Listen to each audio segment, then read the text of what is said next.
School জীবনে ওই বিলিতি আমরা মাখা কে কে মিস করো? আমি তো করি। তাই বিলিতি আমরা পাওয়ার সাথে সাথেই বিলিতি আমরা মাখা খাবো বলে একদম রেডি। এইটা বানাতে গিয়ে মানে ভিডিওটা বানাতে যে ভয়েসটা আমি এখন দিচ্ছি তাতেই আমার এখন জিভে জল চলে আসছে, বিশ্বাস করো। তাহলে এই আমরা মাখাটা কতটা স্পাইসি ভেবে দেখো। প্রথমে ওই শুকনো লঙ্কা একটু নুন গরম করে তাকে আর কি ভালো করে গুঁড়ো করে নিলাম, একটা জায়গায় ঢেলে ফেললাম। আর বাটিতে ততক্ষণে আমড়াগুলোকে একটু ভালো করে জল দিয়ে ধুয়ে নিয়েছিলাম।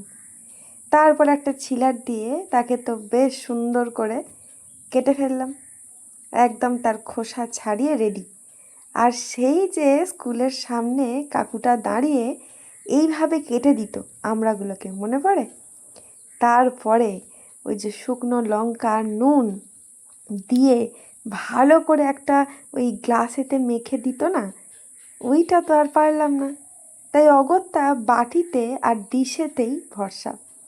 তো ডিশেতে ওই মশলাটার সাথে একটুখানি চিনি মিশিয়ে নিয়েছিলাম, কারণ খুব বেশি ঝাল হয়ে গেলে হু হা করতে করতে বেশ চিনির ফ্লেভারটা ভালোই লাগবে। তো বাটিতে আমড়াগুলোকে কুচিয়ে নিয়ে তাতে মশলাটাকে দিয়ে একটু স্টাইল করে মাখাতে গেলাম, দেখলাম হলো না। তাই অগত্যা হাতই ভরসা, হাতে করে ভালো করে মাখিয়ে তাকে ডিশে ঢেলে ফেললাম। আচ্ছা, হয়েছিল না মাখাটা, কি বলবো।